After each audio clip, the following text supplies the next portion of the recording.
Today we're talking about 5 wrestlers Nikita Koloff just could not stand, and trust me, every single one of these has a crazy story behind it. You're definitely not ready for this, so sit back, buckle up, and let's jump right into it. Let's kick things off with Magnum TA, because honestly, when you talk about Nikita Koloff's most heated rivalries, this one has to be near the very top.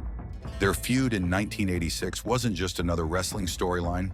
It was personal, it was emotional, and it left fans glued to their TVs week after week. At that time, Magnum TA was the ultimate all-American babyface. He was charismatic, good-looking, and had that fiery intensity in the ring that made fans rally behind him.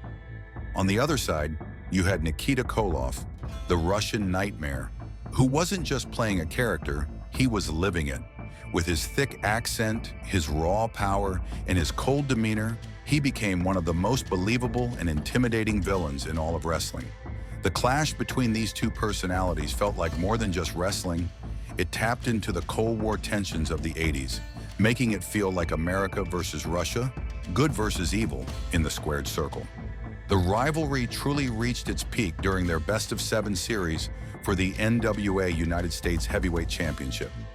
Now, this wasn't just any feud gimmick. The idea of a best of 7 was huge at the time because it meant fans were going to see 2 of the best go at it over and over until only one man was left standing.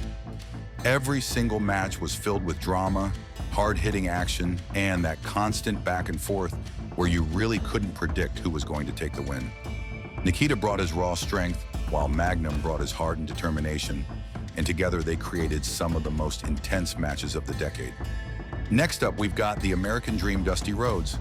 And let me tell you, this one is really special because it wasn't just a rivalry, it eventually turned into one of the most surprising alliances in wrestling history. Back in the mid-80s, Dusty Rhodes was the guy. He was the people's champion, the working man's hero, and every time he grabbed the microphone, fans hung on to every word. On the other side, you had Nikita Koloff, the cold, intimidating Russian nightmare, who had no problem tearing through anyone in his path. Naturally, these two were destined to collide, and when they did, sparks flew. Their rivalry was intense because you had Dusty representing heart, grit, and the voice of the common man, while Koloff was seen as this unstoppable foreign powerhouse who was almost impossible to crack. For a long time, their feud was brutal. They fought in singles matches, tag team battles, and all kinds of heated confrontations that kept the crowds hot. But the story didn't just stop at them being enemies. Wrestling fans know that sometimes the best rivalries can flip on their head, and that's exactly what happened here. In 1986, Magnum TA, Dusty's close friend and one of the biggest rising stars, suffered that tragic car accident that ended his career far too soon. This shook the entire wrestling world, and in the storyline, it opened the door for something nobody ever expected. Nikita Koloff stepping away from being Dusty's bitter rival and actually joining forces with him. That moment was massive. Fans were shocked to see Koloff, who had been booed out of arenas for years, suddenly standing side by side with Rhodes. But it worked, because the respect between the two felt genuine and the timing was perfect. From there, Koloff and Dusty became one of the most talked about alliances of the era. Together, they turned their focus on the notorious 4 Horsemen, led by Ric Flair. And if you know anything about 80s wrestling, you know how big of a deal that was. The Horsemen were dominant, ruthless, and always looking to crush anyone in their way. But with Dusty and Nikita teaming up, the playing field felt a little more balanced. So in the end, Dusty Rhodes went from being one of Koloff's fiercest rivals to one of his greatest allies. And that twist made their story unforgettable. And now we move on to the Nature Boy Ric Flair. Because let's be real, if you were a top star in the NWA during the 80s, crossing paths with Flair was almost a guarantee. He was the man, the centerpiece of the company, the world heavyweight champion who carried himself like the ultimate heel, dripping in arrogance, custom-made suits, and all the swagger in the world. And on the other side, you had Nikita Koloff, this cold powerhouse of a wrestler who looked like he was carved out of stone. So when these two collided, the stakes couldn't get any higher. Koloff was always presented as a serious threat to Flair's title, While a lot of guys would play mind games with Rick or try to match him technically, Nikita brought something totally different. Raw, brute strength. That's what made their matches so fascinating. You had Flair, the master technician, who could make anyone look like $1,000,000, going up against a guy who looked like he could genuinely crush you with a single clothesline. It was power versus strategy, muscle versus finesse, and the fans ate it up. Flair, being Flair, of course, would always find a way to hold onto the belt, whether it was by cheating, stalling, or slipping out with a count out.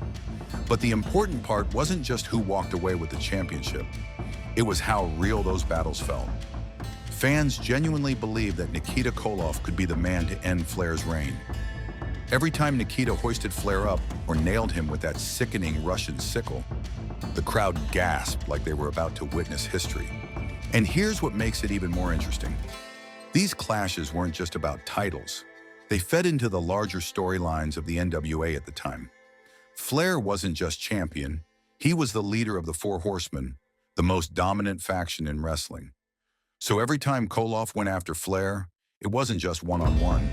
You knew the Horsemen would be lurking around, ready to interfere, tip the scales, and protect their golden boy. That constant tension made every Koloff-Flair match feel unpredictable. Now we've got to talk about one of the most brutal rivalries of Nikita Koloff's early career.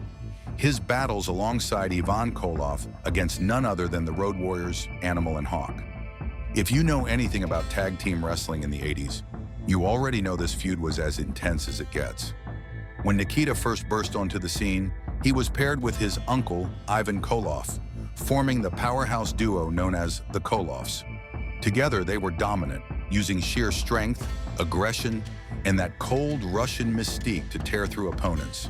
But standing in their way were the Road Warriors, one of the most feared tag teams in wrestling history. Hawk and Animal weren't just big, they were intimidating, face-painted monsters who wrecked everyone in their path. Fans loved them, and promoters knew that pitting them against the Koloffs was guaranteed chaos. Their feud quickly became legendary because it felt like a true clash of titans. You didn't have flashy wrestling or technical showcases here. What you had were four absolute powerhouses beating the life out of each other in the ring. The Koloffs brought that methodical, punishing style, while the Road Warriors were all about explosive energy and raw aggression. Together, it was a recipe for matches that looked and felt like wars. One of the biggest highlights of this rivalry came as they fought over both the NWA and AWA Tag Team Championships. These weren't just title matches. They were statements about who the toughest, meanest, most dominant team in wrestling really was. The stakes were always high, the crowds were always electric, and the matches were filled with wild brawls that spilled outside the ring, stiff shots that looked way too real, and that constant feeling that somebody might not walk out in one piece. The beauty of this feud was that it elevated Nikita early in his career. Going toe-to-toe with the Road Warriors, who were already established as nearly unbeatable, showed fans that Koloff was the real deal. He wasn't just riding Ivan's coattails, he was proving himself as one of the toughest competitors in the business. Finally, we've got to talk about the Four Horsemen, because once Nikita Koloff turned face, this became one of the biggest and most defining rivalries of his career. The Horsemen, Ric Flair, Arn Anderson, Ole Anderson, Tully Blanchard, and later guys like Lex Luger and Barry Windham, were the most dominant faction in wrestling during the 80s. They had the gold, they had the swagger, and they had the numbers game down to perfection. If you crossed one Horseman, you basically had the whole crew breathing down your neck. After Magnum TA's tragic accident and Nikita's shocking alliance with Dusty Rhodes, fans were ready to see something big, and that's where the Horsemen came in. Dusty was already knee-deep in a bitter war with Flair and company, and when Nikita joined forces with him, the fight only got hotter. This was no small-time feud. This was the centerpiece storyline of the NWA at the time. What made it so special was the way the teams matched up. On one side, you had the Horsemen, the arrogant, ruthless heels who would do anything to keep control. On the other, you had Dusty, Koloff, and often the Road Warriors, creating this powerhouse alliance that looked like they could actually take down the Empire. When these groups collided, the matches were wild. tag wars, steel cage battles, and of course, the legendary War Games matches, which were practically designed for a feud like this. Nikita shined in this rivalry because it gave him the chance to prove himself as more than just a Russian villain. He became a fan favorite who fought alongside America's hero, Dusty Rhodes, and he threw himself into brutal battles with the Horsemen like he had something to prove. Whether it was trading stiff shots with Arn Anderson, standing toe-to-toe with Tully Blanchard, or going after Ric Flair himself, Koloff looked like he belonged at the very top of the card. The feud also helped cement the Four Horsemen as the villains of professional wrestling. They weren't just feuding with one man, they were fighting the biggest stars in the company, and Nikita Koloff was right there in the thick of it. And that's a wrap for today's video. If you enjoyed it, make sure to hit that like button, subscribe to the channel, and stay tuned for more. We'll catch you in the next one. Take care.